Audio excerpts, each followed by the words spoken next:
পড়ানোওয়ালা YouTube চ্যানেলের পক্ষ থেকে সবাইকে অসংখ্য ধন্যবাদ। আশা করি তোমরা সবাই ভালো আছো এবং আপকামিং ইন্টারভিউর জন্য তোমরা ভালোভাবে প্রিপারেশন নিচ্ছ। আজকে আমরা আলোচনা করব পরিস্থিতি ভিত্তিক প্রশ্ন উত্তর 6 নম্বর ক্লাস। ঠিক আছে, এর আগে আমি 5টা ক্লাস করে নিয়েছি। তার আগে সবাই তো অবশ্যই জানাই, তোমরা যারা এখনো আমাদের ক্লাস সংগ্রহ করেনি তারা অবশ্যই সংগ্রহ করে দাও। যে আমাদের ক্লাসগুলো, এই যে আমাদের পুরো ক্লাস যতগুলো ইউটিউবে ক্লাস হয়েছে, এই যে 40টা পিডিএফ তুমি পাবে আগে, এই যে জাতীয় শিক্ষা মিশন সেগুলো যতগুলো আছে 40টা, তোমরা তার সঙ্গে 40টা পিডিএফ পাবে। তার সাথে তোমরা এটাও পাবে যে তোমাদের যেই ক্লাসগুলো হচ্ছে পরিস্থিতিভিত্তিক ক্লাসগুলো, সেগুলো 10টা সিরিজ, তারপর ডেমো ক্লাস, আরও যে তোমার প্রশ্ন উত্তর ক্লাস হয়েছে সেগুলো সবই মাত্র তোমরা কত হয় 100 টাকা মানত দেবে। ঠিক আছে, এটা খুব তাড়াতাড়ি আমরা দাম বেড়ে যাবে, তাই তোমরা যারা এখনো সংগ্রহ করে অবশ্যই সংগ্রহ করে নাও। ঠিক আছে, পুরো এই 40টা পিরিয়ড যেগুলো তোমার পরীক্ষা আপকামিং ইন্টারভিউতে আসার সম্ভাবনা আছে সেগুলো পুরো করা হয়েছে। ঠিক আছে, তার সঙ্গে তোমাদের আরও যে ক্লাসগুলো হচ্ছে তোমাদের, এই ক্লাসগুলো এগুলো তোমরা পিডিএফ পেয়ে যাবে। ঠিক আছে, ইউটিউবে যত ক্লাস আছে তোমরা সবই তো পিডিএফ পাবে তোমরা 100 টাকার মাধ্যমে। তাই যদি তোমরা অবশ্যই নিতে চাও, অবশ্যই এখানে তোমরা হোয়াটসঅ্যাপে মেসেজ করো, সেখান থেকে তোমরা পেয়ে যাবে। কীভাবে সে জানিয়ে দেওয়া হবে। তা শুরু করা যাক। আজকে প্রথম পরিস্থিতি ভিত্তিক প্রশ্ন উত্তর 6 কি, পড়নেওয়ালা PW just believe in yourself, নিজের উপর বিশ্বাস রাখো। ঠিক আছে, প্রথম কোশ্চেন কি আছে, প্রথম কোশ্চেন, যদি তোমার কোনো পাঠে বাচ্চারা আগ্রহ না দেখায়, বা তোমার কোনো পাঠ করছে সেটা বাচ্চারা আগ্রহ না দেখায়, তাহলে তুমি কি করবে?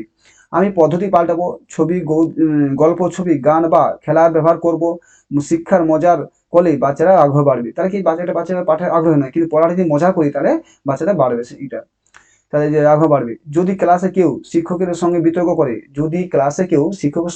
করে, সেগুলি আমি রাগ না করে বলবো, চলো আমরা একসঙ্গে আলোচনা করি। আমি তাকে গুরুত্ব দেবো যেন সে বুঝতে পারে শিক্ষকও তার কথা শুনে। ঠিক আছে, 3 নম্বর কোশ্চেন, যদি ক্লাসে কেউ বই ছিঁড়ে ফেলে বা জিনিস নষ্ট করে, আমি প্রথমে কারণ জানবো, তারপর বই বোঝাবো। বই আমাদের বন্ধুকে কষ্ট দেওয়া ঠিক নয়। আমি তাকে বই মেরামত করতে বলবো যাতে দায়িত্ববোধ শেখে। তাহলে গেল যে বই ছেঁড়া ঠিক নয়, যে বই আমাদের বন্ধু, বই তাকে কষ্টটা ঠিক নয়। যাতে কি ছোট বাচ্চা তারা বুঝে যে বইকে মারলে তো কষ্ট হয়, ছোট বাচ্চা যারা সেভাবে তাকে শেখাতে হবে। 4 নম্বর কোশ্চেন, যদি কোনো ছাত্র তার সহপাঠীকে সাহায্য করতে না চায়, কি হবে? আমি গ্রুপ ওয়ার্ক করাবো, যেখানে একসঙ্গে কাজ করলে পুরস্কার দেওয়া হবে।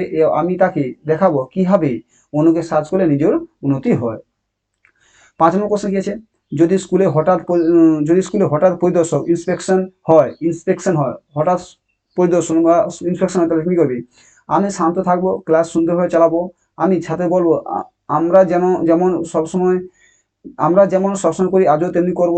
আমার ক্লাস সবসময় প্রস্তুত থাকবে, তাই ভয় নয়, আত্মবিশ্বাস। 6 নম্বর কোশ্চেন, যদি একজন ছাত্র সবসময় নোংরা পোশাক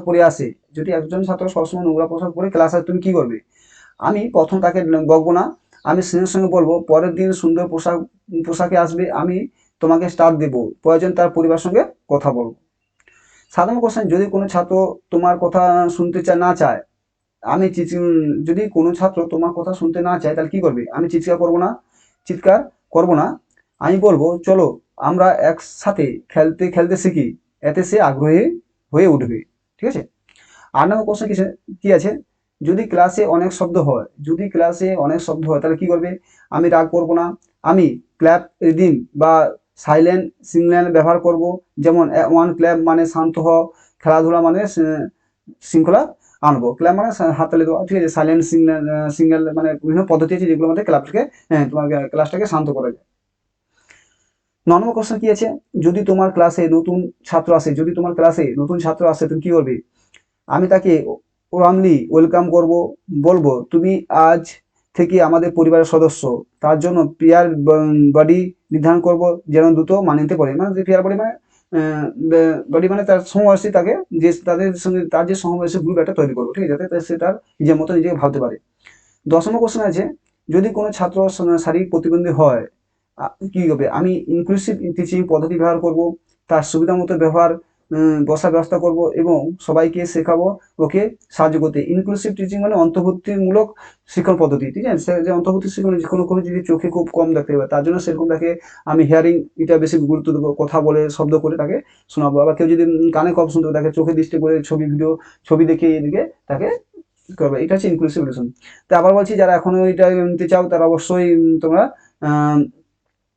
যে এই পিডিএফটা পেয়ে যাবে কেবলমাত্র 100 টাকা পেড করলে পুরো এই যে 40টা পিডিএফ পাবে, তার সাথে সাথে তোমরা পুরো যে ক্লাসগুলো যে হচ্ছে আমাদের ক্লাসগুলো, এই ক্লাসগুলো পুরো তোমরা পেড বাই 6 নম্বর ক্লাস, তার সাথে বাকি সবই 10টা ক্লাস হবে, এবং আরও যে ক্লাস আসা আর 10টা যে আমাদের প্রশ্ন উত্তর হয়েছিল সেগুলো তোমরা পাবে, এবং বাকি ভবিষ্যতে যে ক্লাসগুলো হবে তারও তোমরা পিডিএফ পেবে। তাই তোমরা যারা এখনো নেওনি তারা অবশ্যই পিডিএফটাগুলো সংগ্রহ করে নাও, হোয়াটসঅ্যাপে এই নাম্বারে তোমরা মেসেজ করবে, ঠিক আছে? Thank you.